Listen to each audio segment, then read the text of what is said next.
그 아모스 예언자는 여러분 아시겠지만 본래 유대 출신 목자였습니다. 그런데 여호와의 계시를 받고 북왕국 이스라엘에 가서 활동한 그런 예언자입니다. 이 아모스 예언자는 호세아하고 거의 동시대의 사람으로 이스라엘의 패망 직전에 활동한 예언자다 이렇게 보시면 이렇게 그 배경을 좀 이해할 수가 있습니다. 그 아모스서의 가장 어떤 그 특징적인 예언이라고 할 수 있으면 오늘 지금 얘기한 말씀의 기갈이고요. 그 말씀의 기갈에 앞서서 또 한 가지 아모스서의 어떤 그 대표적인 구절이라고 할 수 있는 것이 아모스 3장 7절입니다. 한번 아모스 3장 7절을 먼저 보겠습니다.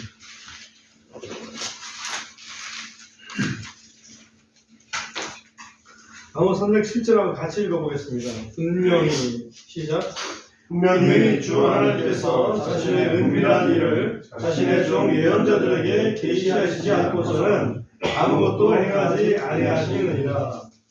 여기 보면 뭔가 특별한 일을 행하실 때 계시를 먼저 예언자들을 통해서 계시를 해 주신다. 이게 이제 이 말씀이 아모스서에 나와 있어요.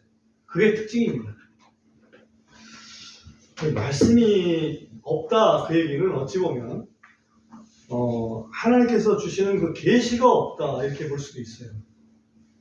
다시 말해 예언자가 갑자기 없어지는 거죠. 실제로 구약 예언자 마지막 예언자가 말라기 아니에요, 그죠? 말라기 예언자부터 시작해서 예수님 오실 때까지, 다시 말해 침례 요한이 올 때까지, 그때까지 약 한 400년 정도 예언자가 없었어요. 그죠? 예언이 없었습니다. 한마디로. 하나님이 침묵하신 거죠. 그때만큼 힘든 세월은 좀 없지 않았을까. 이스라엘 사람들에게 그런 생각이 듭니다. 그러나 이제 결정적으로는 우리 말씀이신 예수님, 그분이 오셨으니까 그 모든 것이 이제 해소가 된 상태지만은 아무튼 이 말씀의 기갈이라는 것은 어찌 보면 예언의 기갈이라고도 할 수 있고 하나님의 침묵이라고도 할 수 있겠다. 우선 그렇게 한번 좀 생각을 해보고요. 말씀에 대해서 중요성을 조금 더 생각을 해보기 위해서 예수님께서 40일 동안 금식을 하셨잖아요. 40일간 금식하신 다음에 맨 첫 번째 시험이 배고픔에 대한 시험이었습니다. 그죠? 그때 마귀가 와서 예수님한테 얘기하는 그 말이 뭐냐면 배고프지? 한마디로 배고프지? 이 말은 없는데 배고프지? 그 돌 있잖아. 그거 너는 하나님의 아들이니까 능력이 있잖아. 그 돌을 말씀으로 빵을 만들어 가지고 먹도록 해. 그럴싸한 제안이죠 지금. 근데 그때 예수님께서 말씀하십니다. 사람 사는 것이 빵만으로 사는 게 아니다. 하나님 말씀으로 사는 것이다. 라고 이렇게 어쩌면 그 문제의 본말이 뭔지 다시 한번 확인을 좀 시켜 주셨죠. 그러니까 말씀이 있기 때문에 하나님 말씀이 있기 때문에 우리가 사실은 살아가는 거지. 우리가 살아가는 어떤 그 삶의 원동력이 바로 말씀인데 그 말씀이 없으면 삶의 원동력이 없기 때문에 가장 힘든 세월을 이스라엘 사람들이 지내게 됐을 것이다. 나는 그런 생각을 하게 됩니다. 우리가 아무리 힘들어도 살아갈 이유가 있으면 충분히 견딥니다. 그죠? 아무리 힘들어도 살아갈 이유가 있으면 견딥니다.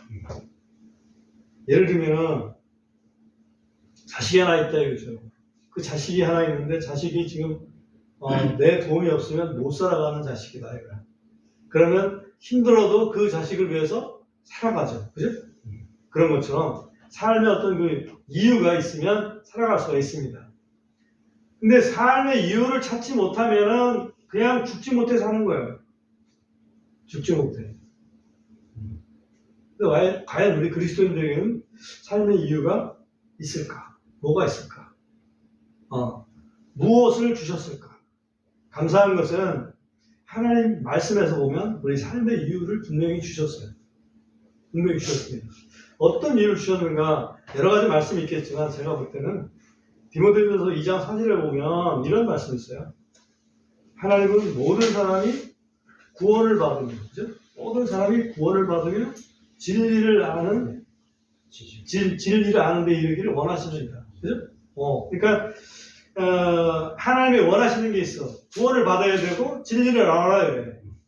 그러니까 예를 들면 내가 왜 살아야 되는지 그걸 잘 모르겠으면 구원을 받기 위해서 살아야 된다. 어? 구원을 받기 위해서 살아야 돼. 구원 못 받는 사람은 구원 받을 때까지는 살아야 돼. 이유가 있어. 하나님이 그런 이유를 주신 거예요. 그 다음에 구원 받았어요. 구원 받았는데 진리를 잘 모르겠어.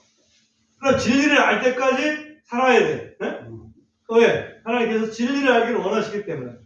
그래서 하나님 말씀이 우리에게 삶의 이유를 준다. 그럼 구원을 받으면 이제는 죽어도 되나? 이렇게 혹시 생각할지 몰라요.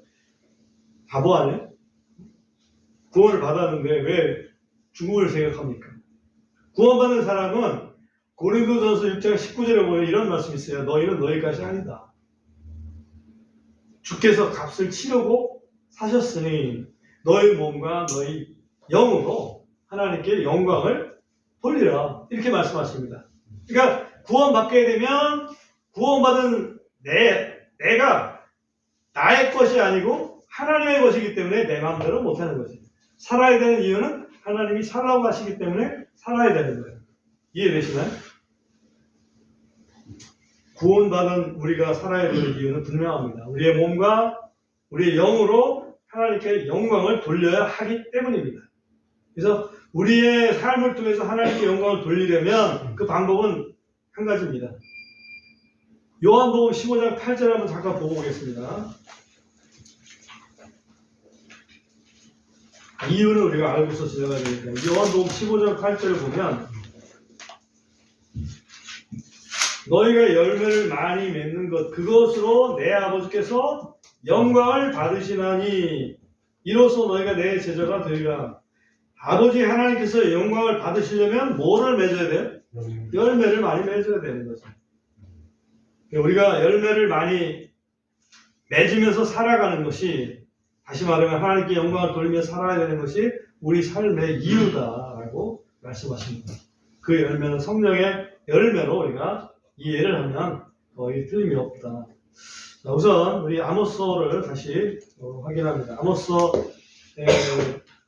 3장 7절을 우리가 봤는데요. 3장 7절에서 보면은 하나님께서는 일을 하시기 전에 반드시 예언자들을 통해서 뭔가를 계시를 해주시고 일을 하신다. 그래서 이걸 선계시 후 시행이라고 얘기를 할 수 있습니다. 왜 그럴까요? 왜 하나님은 먼저 예언자들에게 말씀을 하신 다음에 그 일을 하실까요? 왜 그럴까요? 근데 주로 하시는 이 예언자들을 통해서 하시는 말씀이 뭐냐면 앞으로 좀 너희들 좀 혼 좀 놔라. 그런 게 대부분입니다. 왜? 너희가 잘못했으니까. 그럼 잘못했는데 하나님께서 뭔가 혼을 내시려고 그러는데 왜 혼을 내신다는 걸 미리 말씀하시고 혼을 내시지? 한번 생각을 해보세요. 그 이유는 아주 간단한 데 있습니다. 뭔가 혼 날 때 그 좀 마음의 준비 좀 하라고. 회개할 수 있는 어떤 시간적인 여유를 주시는 거죠. 예언이 필요한 이유가 그겁니다. 우리가 하나님 앞에 회개할 수 있는 어떤 그 기회를 제공해 주시려고 하나님은 예언이라는 걸 주신다. 그냥 예언이 그냥 아무 일도 없는데 예언을 주시는 건 절대 아니다. 우리 아모스 3장 2절 한번 보겠습니다. 내가 땅의 모든 가족들 중에서 오직 너희만을 알았도다. 그러므로 내가 너희의 모든 불법으로 인하여 너희를 벌하리라. 이 계시를 하신 내용 중에 이게 하나의 큰 내용인데요. 그게 뭐냐면 내가 너희를 벌하리라. 왜 그런 계시를 해주시나요? 좀 좋은 계시를 안 해주시고 왜 이렇게 벌을 하시겠다는 그런 말씀을 하실까?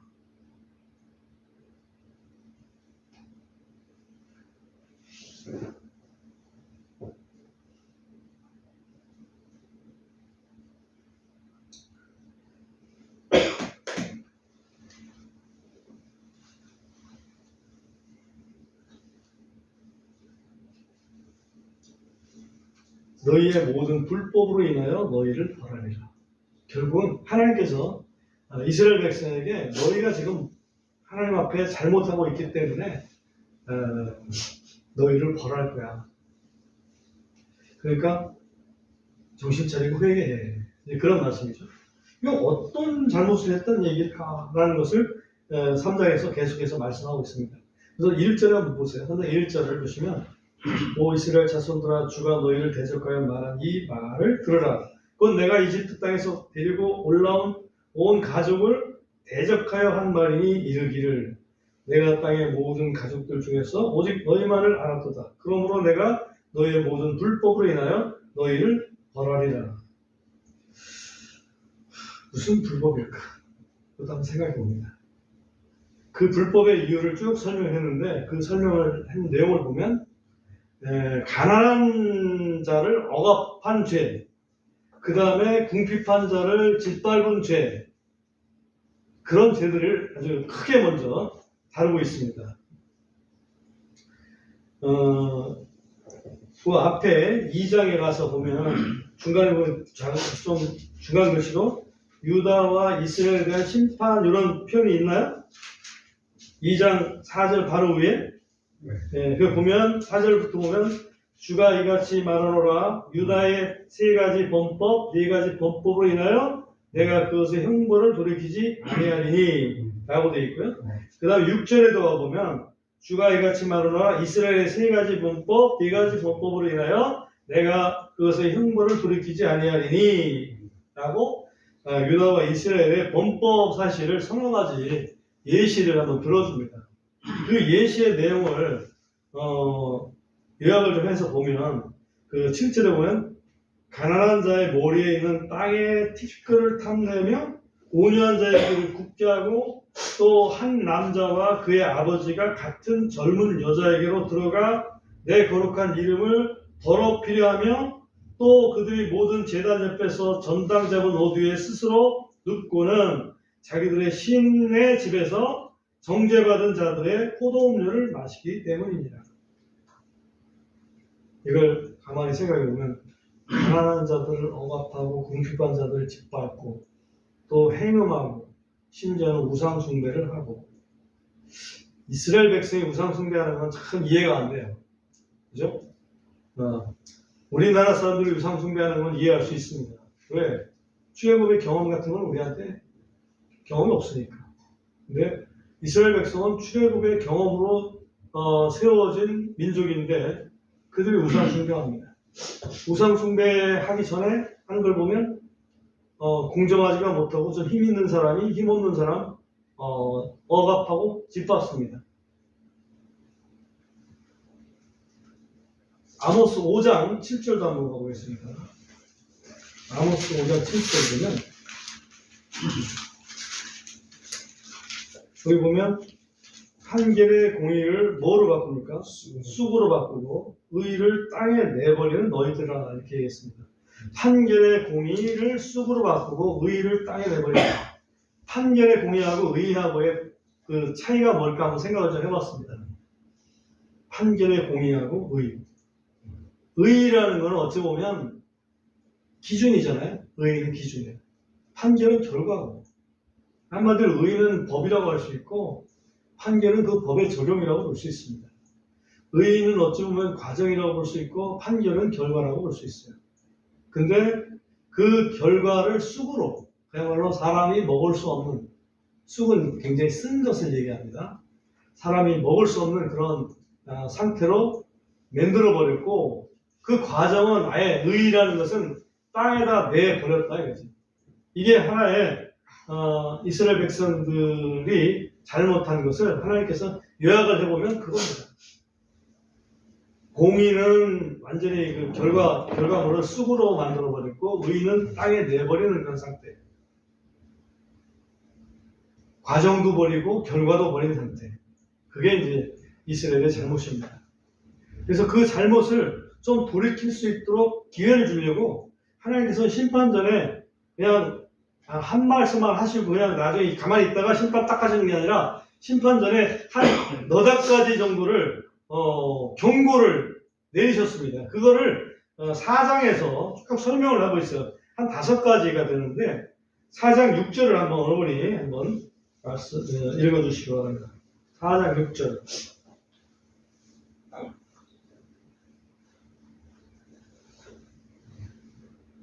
내가 또한 너희의 모든 도시에서 너희의 이를 깨끗하게 하고 너희 모든 처소에서 빵을 부족하게 하였느니라. 그럼에도 너희가 내게로 돌아오지 않았느니라. 주가 말하노라. 예. 그래서 하나님께서 좀 경고성으로 딱 행하신 게 뭐냐면 이빨을 깨끗하게 했어요. 어떻게 하면 이빨이 깨끗합니까? 안 먹으면 깨끗하죠. 그러니까 먹을 게 없도록 하셨어요. 그러면 하나님께서 우리에게 비를 내려주지 않고 그러니까 먹을 게 없으니까 이거 참 우리가 뭔가 잘못했나 보다.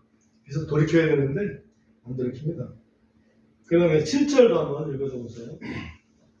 또한 수확까지 아직 석 달이 남아있을 때 내가 너희에게서 비를 거두었으니 내가 어느 도시 위에는 비를 내리게 하고 또 다른 도시 위에는 비를 내리지 않게 하였으며 한 부분 위에는 비가 내리고 비가 내리지 않는 부분은 시들었구나. 네. 그래서 비를 내리지 않았습니다. 아침에도 잠깐 말씀드렸지만 지금 이란 쪽에는 진짜 비가 안 오고 그죠?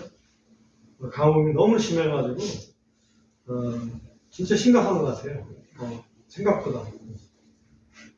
또 어떤 데는 우리 올해 특별히 뭡니까 태풍이 중국이라든지 베트남이라든지 필리핀이라든지 좀 엄청나게 또 내렸지 않습니까? 그런 걸 보면 각 곳곳에 엄청난 재난들이 지금 일어나고 있다는 것을 볼 수 있습니다. 그다음에 빵도 부족하고요. 그다음에 비도 안 오니까 물도 부족하고요. 8절에 보면 물 부족한 게 또 나오죠. 8절 한번 보시면 이에 두세 도시 사람들이 떠돌아다니다가 한 도시에 이르러 물을 마시려 하였으나 그들이 만족하지 못하였도다. 그럼에도 너희가 내게로 돌아오지 않았느니라. 주가 말하노라. 그 다음에 이제 빵도 부족하고 물도 부족하고 그 다음에 또 어떤 데 문제가 있냐면 9절에 보면 9절도 한번 읽어줘 보세요. 내가 마르병과 곰팡이 병과 너희를 쳤으며 너희 동산과 포도원과 무화과나무와 올리브나무가 불어날 때 털벌레가 그것들을 삼켰도다. 그러면서 너희가 내게로 돌아오지 않았느니라. 주가 말합니다. 예, 여기서 보면 이제는 과일들을 다 벌레들을 시켜서 갉아먹게 만들었습니다. 그러면 먹을 것도 없고 마실 물도 없고 먹을 과일도 없고 죽으란 얘기죠. 한마디로. 그러면 그때라도 좀 돌이켜야 되는데 그럼에도 너희가 내게로 돌아오지 않느냐. 이 그럼에도가 아모스 4장에서는 5번이 등장을 합니다. 그럼에도 이 5번이 다 하나님께서 주시는 회개의 기회거든요. 우리가 인생을 살면서도 틀림없이 그런 경험들을 다 똑같지는 않겠지만 그런 경험들을 간혹가다 하게 됩니다. 내가 잘못했구나 하는 생각이 들 때가 있다고. 그때라도 돌이켜서 고백하고 또 하나님과 관계를 회복하고 그렇게 해야 되는데 그러지 못하고 이제 망각하고 있으면 더 그게 길어지겠죠. 그 다음에 10절 한번 또 보겠습니다. 내가 이집트에서 행한 방식대로 너희 가운데 역병을 보냈고 너희의 젊은 남자들을 내가 칼로 죽이고 너희의 말들을 빼앗아갔으며 내가 너희 진영의 악취가 너희 콧구멍에까지 이르게 하였느니라. 그럼에도 너희가 내게로 돌아오지 않았느니라. 주가 말하노라. 예, 여기 보면 역병이라는 말이 나오죠. 그 다음에 칼이라는 말이 나옵니다. 그 얘기는 역병과 전쟁을 통해서 사람들이 직접적으로 죽어나가도록 처음에는 먹을 게 없고 마실 물이 없고 또 먹을 과일까지 다 없어졌는데 이제는 병까지 걸려가지고 마치 아침에 욥을 생각했던 것처럼 이제는 병까지 걸려가지고 이제 살아가려도 살아갈 수도 없고 거기다가 전쟁까지 일으켰습니다. 이런 일을 지금 행하시는데도 불구하고 끝에 보면 그럼에도 너희가 내게로 돌아오지 않았느냐. 이 여호와께서 이런 일을 행하시는 이유는 좀 그렇게 하면 정신 차리고 그들이 좀 내게로 돌아올까, 회개할까, 좀 바르게 살까 이렇게 기대를 하고 계신 거예요. 그런데 안 했다 이거죠. 11절 다섯 번째 그럼에도 나옵니다. 하나님이 소돔과 고모라를 무너뜨리셨던 것 같이 내가 너희 중에 얼마를 무너뜨렸으므로 너희가 불타는 데서 빼낸 나무조각같이 되었도다. 그럼에도 너희가 내게로 돌아오지 않았느니라. 주가 말합니다. 네, 무너뜨렸다는 얘기를 보니까 우리가 지진 같은 거 이렇게 일으켜서 그 한 지역이 완전히 흑사 망하도록 이스라엘 전체를 한 건 아니지만 일부 지역이 망하도록 그렇게 하시지 않았을까 하는 생각이 듭니다. 네, 그런 요즘 같은 경우는 화산 폭발되고 요즘 같은 경우는 또 태풍 오고 아까 제가 말씀드렸지만 그러한 그 재난을 통해서 또 전체는 아니더라도 일부라도 그것이 멸망하는 그런 꼬라지를 이렇게 보여주실 때 사람들이 좀 생각하고 아 그러면 이제는 내가 잘못했구나 하나님께 돌이켜야지 라고 이렇게 생각해야 되는데 그럼에도 불구하고 회개는 하지 않더라 이거지. 그러면 회개하지 않는 이스라엘에 대해서 하나님께서 그냥 가만히 계실 것인지 아니면 하나님께서 뭔가 심판을 행하실 건지 만약에 여러분이 하나님이라면 어떻게 하실 것 같아요? 심판하시죠? 그냥 사랑하기 때문에 그냥 내버려둬두면 뭐 그냥 망하면 망해라 이렇게 하는 거지만 그게 아니고 사랑하기 때문에 심판을 하십니다. 그게 12절에 나와 있는 거죠. 사장 12절을 한번 그러므로 오 이스라엘아 내가 이와 같이 내게 행하리라. 또 내가 이것을 내게 행하리니 오 이스라엘아 내 하나님 만나기를 예비하라. 네, 보면 심판을 행할 것이기 때문에 이와 같이 내게 행하리니 이스라엘아 하나님 만나기를 예비하라. 이렇게 이제 하나님 만나기를 예비하라 이 말은 한마디로 회개하라 이거죠. 어떻게 행할 것이야 하는 말씀이 5장 3절에서 하나의 예를 들면 이렇게 나옵니다. 5장 3절을 한번 읽어줘 보십시오. 이는 주 하나님이 이같이 말하기 때문이라. 곧 1000명이 나간 도시는 이스라엘 집에서 100명을 남길 것이요 100명이 나간 도시는 10명이 남기리라. 예. 그래서 결과적으로 어떻게 행할 거냐 보니까 90%의 사람은 죽고 겨우 10%만 살아남는 그런 그 비극이 일어나게 할 거다라고 그걸 아주 경고를 하셨습니다. 실질적으로 이 경고를 하신 다음에 있었던 일이 북왕국 이스라엘의 멸망이지 않습니까? 북왕국 이스라엘의 멸망입니다. 그 이후에 북왕국 이스라엘 회복이 안 됐어요. 남왕국 유대는 멸망했다가 70년 만에 회복이 됐지만은 북왕국 이스라엘은 멸망한 다음에 BC 722년도에 멸망한 다음에 회복이 안 됐어요. 그래서 이스라엘 민족이 각각 어딘가에 흩어져서 살고 있다. 마치 우리 고레인들처럼.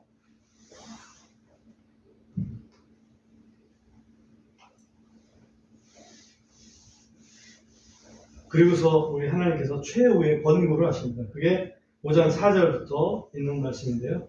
5장 4절을 제가 한번 읽어보겠습니다. 이는 주가 이스라엘의 집에 이같이 말하기 때문이니 너희는 나를 찾으라. 그리하면 너희가 살리라. 그러니까 하나님을 찾으라. 그 말은 하나님께 돌이켜라. 그 말이죠. 하나님께 돌이켜라. 그래야 너희가 산다. 또 그 다음에 6절을 같이 한번 읽어보겠습니다. 6절 주를 시작. 주를 찾으라. 그래야 너희가 살리라. 그렇지 않으면 그가 모세의 집에서 불같이나 그 집을 삼킬 것이며 베델에서 그 불을 끄는 자가 없느니라. 이 사람들이 주를 찾지 않고 어딘가 다른 데를 찾고 있었습니다. 그 다른 데를 찾고 있는 게 뭐냐면 그 지금 얘기했지만 거기 베델이라는 단어가 나오죠. 베델. 근데 그 위에 5절에 보면 베델이라는 말이 나오고 길갈이라는 말이 나와요. 그러니까 베델 찾지도 말고 길갈로 가지도 말고 부엘세바로 가지도 말고 그죠? 왜? 여기에 베델에 가면 뭔가 옛날에 야곱이 세워놨던 어떤 그 제단이 하나님의 제단이 있다 이 말이죠. 길갈에 가면 그 여호수아 때 했던 그런 흔적들이 또 있습니다. 부엘세바도 마찬가지죠. 아브라함과 이삭이 있었던 어떤 흔적들이 있습니다. 과거의 흔적들이 있습니다. 근데 그런 그 과거의 흔적으로 찾을 게 아니라 지금 하나님 앞에 회개하라고 그러면 하나님 앞에 회개해야지. 어? 그 얘기를 지금 계속 하고 계십니다.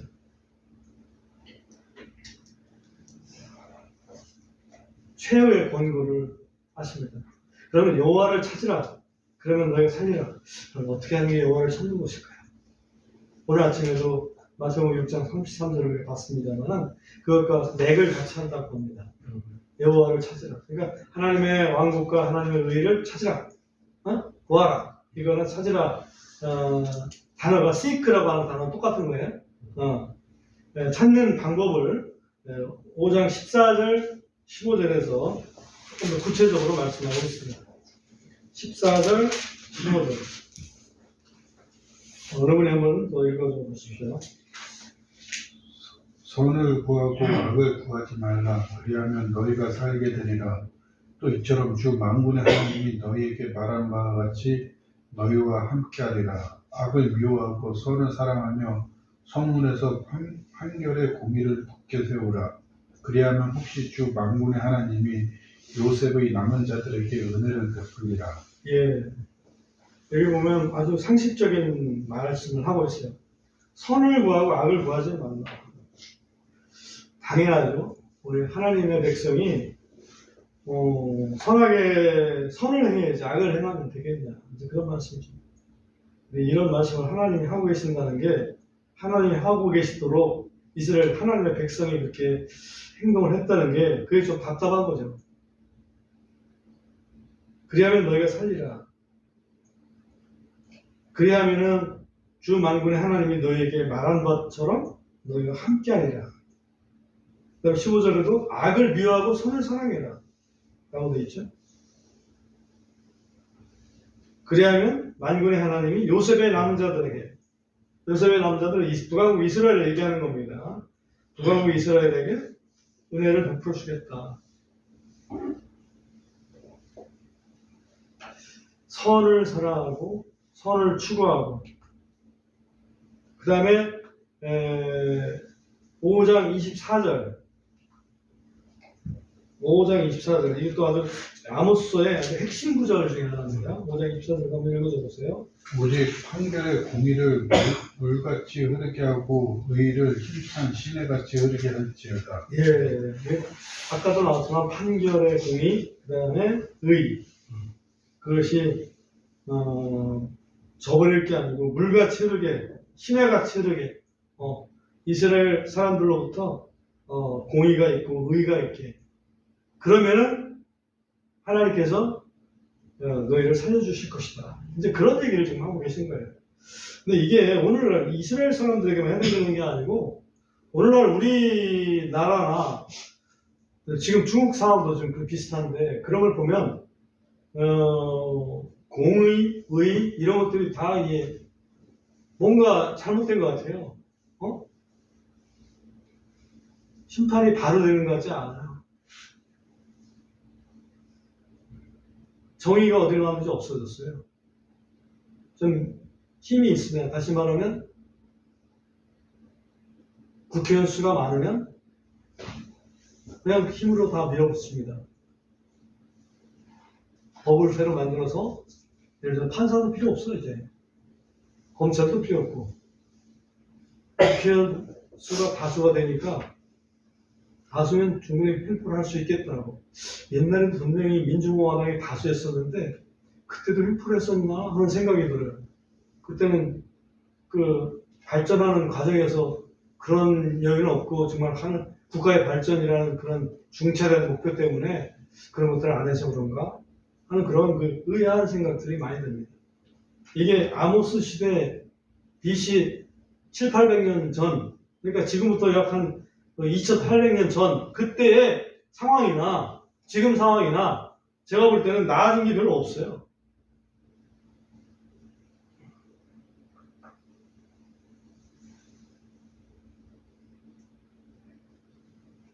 이스라엘 백성을 향한 최후의 권고였습니다. 결국은 이 권고를 들은 지 100년도 안 돼서 다 망했습니다. 다 망했어요. 지금 인류를 향한 권고는 지금 뭐 6,000년을 계속 해오고 계신 거예요. 아담 때부터. 그죠? 노아 홍수로부터 시작한다면 한 5,000년 가까이 지금 이렇게 4,500년 가까이 이렇게 경고를 계속 하고 계신 거예요. 영원히 이렇게 될까요? 그렇지 않습니다. 오늘 말씀의 기간이라는 것처럼 우리에게는 이 성경이라는 게 있어요. 있지만 성경이 있으니까 말씀의 기간이 없을까요? 나는 그게 의문이 딱 들었어요. 성경이 있으니까 말씀의 기간이 없겠지? 아니옵시다. 아무리 성경이 있어도 성경이 있지 않으면 말씀의 기간이 있어요. 여러분 성경 얼만큼 읽고 있는지 한번 생각을 좀 해보십시오.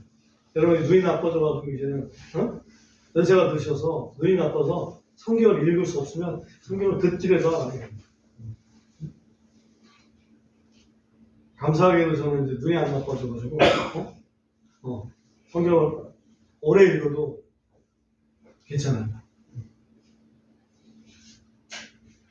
성경을 안 읽으면 여러분 성경 말씀에서 성령님께서 우리에게 좀 말씀하시고자 하는 그런 부분을 뭔가 들을 기회가 없죠.